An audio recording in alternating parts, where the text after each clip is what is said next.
Hey, you're watching Roll for Grit here at Gen Con 50. I am talking to Ryan from Passport Games Studios, and the first game that you're going to highlight for us right now is Professor Evil and the Citadel of Time. Nailed it. So right. Talk to me about that a little bit. Yeah, absolutely. So Professor Evil and the Citadel of Time is a new game from Funforge, our partners out of France, who are most well known for Takedo and a variety of other great games. This is brand new this year from them. It's releasing officially in September. We had an early release here at Gen Con that's been incredibly great for us. It is a all-cooperative game where everyone's working together, win or lose together. The theme here is that the title character, the evil professor, has a time machine, and he has traveled through time to use it for evil deeds like stealing historic artifacts like Excalibur or the Mona Lisa, Ark of the Covenant, alien technology from the future, all these things, and he's stashed it away in his Citadel, the Citadel of Time. We as a team are going to meet up, and we're going to come together as these plucky characters, and we're going to come into the Citadel and try to take all of the treasures back and return them to where they belong before too many of them are lost forever, altering history and the timelines and ruining our lives and the world, Classic that story, like you do. So the idea here is that all the players have a few actions on their turn. They're able to move around. They can enter the Citadel if they're outside, which is where everyone begins. If you are entering, you have to come in through the window, which there are 3 entrance points. You're not allowed to just come through the front door, because why would he let you through the front door when you're trying to steal from him? Doesn't make any sense. So you come in through the windows, you can move to adjacent rooms, but you have to first unlock doors. There's a bunch of little black bars that represent locked doors, and you can remove those from the board as an action. You have to be able to watch out for traps that are in the Citadel that the professor has laid, because he's super paranoid that people are trying to steal from him, which we are. So in all the rooms, the initial setup is a 50-50 split of on and off switches that control traps throughout the Citadel. You have to go around and turn switches in the off position, so things like saw blades and laser beams and security cameras and all this stuff aren't getting you in trouble or worse. And so you're moving around, switching these things off until eventually you can pick up the treasure. The treasures are tied, I've got one here I can show you, they are tied to specific trap types. So for example, to rescue the Sword of Yoritomo, I have to have all the lockboxes switched off and all of the saw blades switched off in the entire Citadel before someone can take an action to pick this treasure up. So as a team, again, you're splitting your actions, running around, trying to take care of all these things until someone can go pick it up. Sounds simple enough, but of course, there's more. The professor himself is a little character pawn in the Citadel, and he's running around, and he's totally automated by dice. And so at the end of each player's turn, the professor might move anywhere from 1 to 3 spaces, or he might take secret passages all the way across the Citadel and surprise you in the room that you're standing in when you thought you were safe. And if he moves into a room, he locks doors behind him, so any work you did to unlock doors is undone.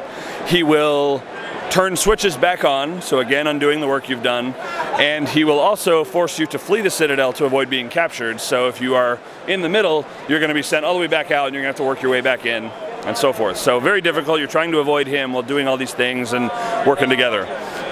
Ultimately, the game will come to an end when either the players have saved 4 treasures, or the professor has locked away 4 treasures and we've lost them forever. So you're on a kind of virtual clock, but there is also a literal clock on the board with the 12 clock positions.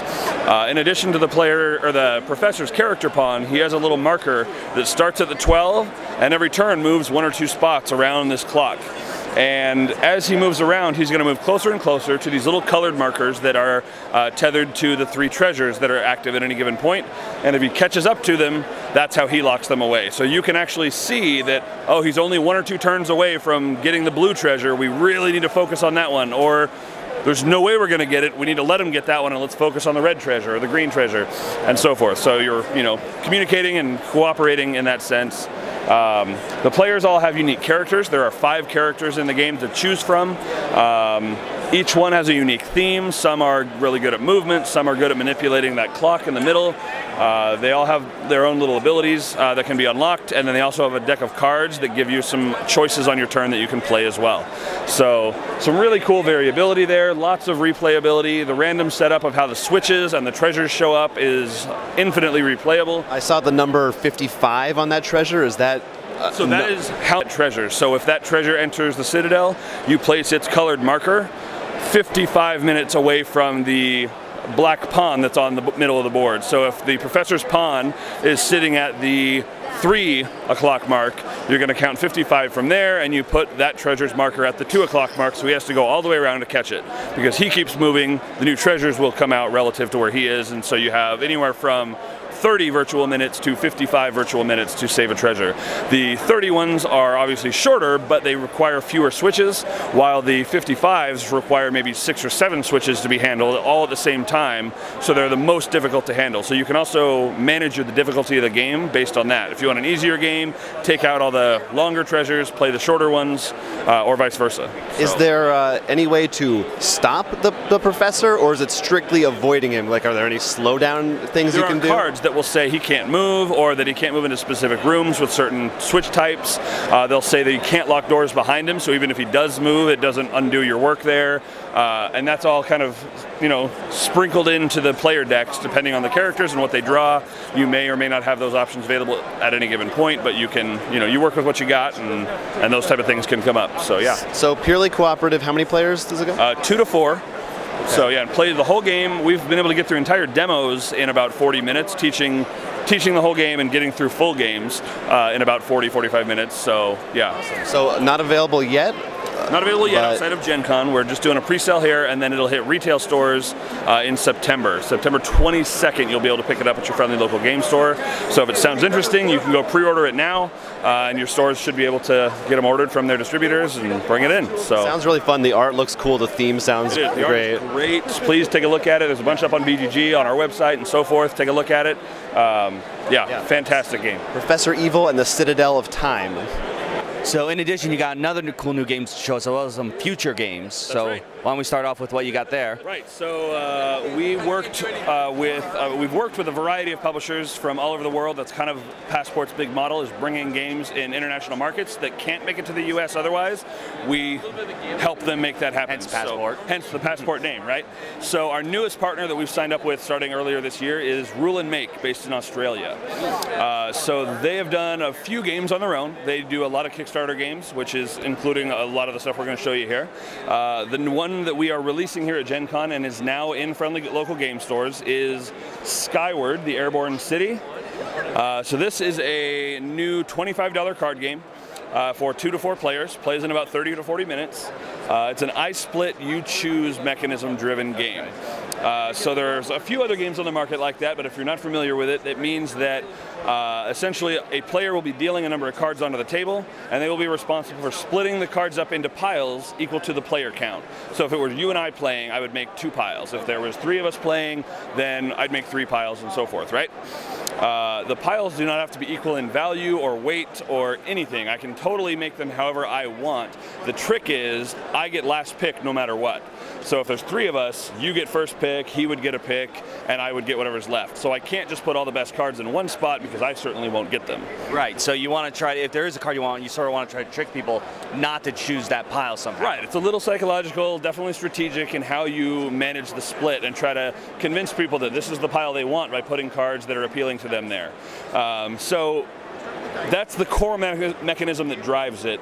The game's theme here is that you are rebuilding this airborne city called Skyward is the name of it, and you're working together to do that, but you're trying to have the best airspace.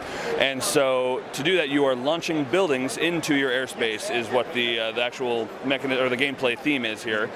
So after you collect cards from the split, you have a hand of either resource cards or buildings, or maybe one or the other, or some combination of the two, and you have the choice, if able, to launch one building into your airspace. The building will be worth some amount of points, and then it will have some ability, either immediate or ongoing, or some combo ability that may be looking for other buildings to pair with it, which may influence your choices in the splits later on, and so forth and so on. So you're building this up, and you're putting these cards out in front of you. You're also collecting potentially vehicles like airships and docking bays for your airships, which amplify their victory point values. You can also collect critters, such as pigeons, Pigeons are negative points. You don't want them in your airspace because they're flying around your city and making it gross. So instead you recruit a rocket cat to fly up with his jetpack. I mean, that's the obvious enemy of the pigeon. That's exactly right, you know, and so he flies up and shoos away all the pigeons, you know, or a pigeon from your airspace and sends it to someone else. So there's some, you know, in a mechanical sense, there's some real direct player interaction in that way. There are card effects and events that will let you steal buildings from other people's airspace and add it to your tableau. And yeah, you play until one person has launched 6 buildings, or you have run through the entire deck of cards. Everyone finishes the round, is able to launch one more building, and you score accordingly. So really, really cool, really, really neat, quick play. I wish I had a better way to show you this other than the art. Maybe you guys can take some pictures later or something, but the art is gorgeous, it's wonderful. The rocket cat is hilarious, it's great, everyone's loving that. Yeah, and it sounds really great because it's not just the simple set collecting you'd expect from the pick to you choose a pile, right? But it has, as you said, the character interaction and also ways to be like, there's a pigeon in this pile, so do you really want it? Exactly. You can and of course you're hiding a rocket cat to then shoot him as soon as you get them back. You know, so yeah, so that's absolutely a thing. So this one we're really excited about. It did already get the Dice Tower Seal of Excellence, so check it out. Like I said, in your local game stores now, $25 game. It also comes with a expansion pack in the box, in every retail box. It's 2 12-card modular expansions that you can slot into the main deck to give you some extra mechanisms and goals and ways to play. So yeah, great value, really, really cool game. Check it out. And you said this is out now? This is out now, that's right. This is the first of the Rule and Make games that we're doing, but we have several others that we will be doing. Okay. For anyone that has seen Rule and Make's other work, and I'm going to set this down for a moment. For anyone that's seen Rule and Make's other work, you may be familiar with their other Kickstarters. The next one that we're going to be doing is Entropy, Hand of Fate, this guy back here. This is a little simultaneous action bluffing game that we're going to be doing.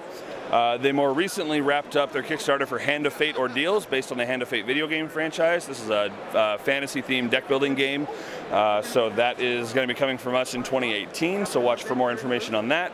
And the other big news with Rule and Make that came out here at Gen Con for the first time is that they've announced their first licensed project, and then we're going to get to work with, which is Terminator 2 Judgment Day, and a game called T2029 that you may see right behind William here. So quickly move so we can circle around a little bit here. So yeah, T2029 is another cooperative game that we're going to be doing. Where cooperative with the robots or the humans? With the humans. That's a good question. That's a fair question. Yeah, so you are working as the players are like commanders who are overseeing squads of troops trying to hold off the onslaught of robots during the War of the Machines. So you have these sectors with these troops that are keeping these machines from pushing in and eliminating your troops. Meanwhile, you are trying to get a John Connor miniature up the middle of the board to hack Skynet and eventually infiltrate them. The hacking will allow you to reprogram a T-800 to send him back in time, which is very important to the story. Spoiler alert. So you should probably watch the movie first. Yeah, give it a watch. It's worth watching. But you know, you have to give him the command to obey John Connor and protect John Connor and travel back to 1995. And once you get all 3 of those things, that's one of the things you have to do to win, in addition to getting John Connor to into Skynet and so forth. So all these moving parts while the troops are coming in on you. The interesting thing about this that it just really excites me is that the designer for this is Ian O'Toole. For anyone that doesn't know his name, he is known as an artist, graphic designer who's done a lot of games in the industry. Most recently, probably most well known for doing a lot of the stuff with Eagle Griffin games. So Lisboa, The Gallerist, Venus Deluxe, a lot of those heavy Euro games, and he himself is said to have been a big Euro gamer. So this is his first actual game design, and it is one that comes from a very Eurogamer background, despite being a huge, you know, AAA branded action movie theme. The game is not the Ameritrash thing you might expect, which is fascinating. It uses dice, but in a very action management kind of way, where you can choose the symbols of the dice and choose what to do with them. You almost never are rolling them, so you don't have randomness from that. There's a couple decks of cards that will have some variance in it, but the board state is really controlled by the players in a much more Euro game kind of way, with this really fantastical, you know, action theme. I mean, that sounds perfectly makes sense. That you're going to have to do a lot more resource management, so to speak, on like, all right, they're attacking us from this front. Maybe we do really need to fall back there, because we really got to protect over here and stuff, or make sure John Carter makes the extra 3 steps or whatever the case may be for the game. Yeah. And I definitely think that sounds very interesting because, of course, that brings a much different perspective for the Terminator scene. Most people would expect to play as literally the young John Carter or the series, so right. I think that would definitely be a new perspective. It would be really cool for people to see. Yeah, I hope you'll get a chance to see it in the footage maybe. Unfortunately, the prototype has left our booth momentarily for another meeting, but I hope you guys get a chance to check it out. If you don't hear, we will definitely have pictures up on social media and all over the place. Right, and is this coming to a Kickstarter or straight? Great question. It will be coming to Kickstarter, as Rule and Make has a tendency to do. The plan is for it to hit Kickstarter in approximately 6 weeks from now, so from Gen Con. So we're looking like, relatively soon, like mid to late September is going to be the Kickstarter campaign. They'll run their campaign, and that'll be totally in their hands. And then when that is all finished and all is said and done, we will work with them on bringing the game to the retail market later in 2018, probably mid next year-ish. That's very rough, but as you know from Kickstarters, who knows what will happen, but that's kind of the tentative goal. Right. So we may be lucky enough to see this at next Gen Con for actual sale. Yeah, I would love that. That would be great. That would be absolutely great. So a lot of awesome games here, including some really cool soon to come. And hopefully we'll get to see the demo, and hopefully you can stop by here if you're here and check them out. Thanks for watching. For more Gen Con coverage, make sure you like and subscribe to this channel, and follow us on Twitter and Instagram at Roll4Crit. And to keep up to date, you can check out roll4crit.com/GenCon 2017 in order to get the latest, greatest news on Gen Con from Roll4Crit.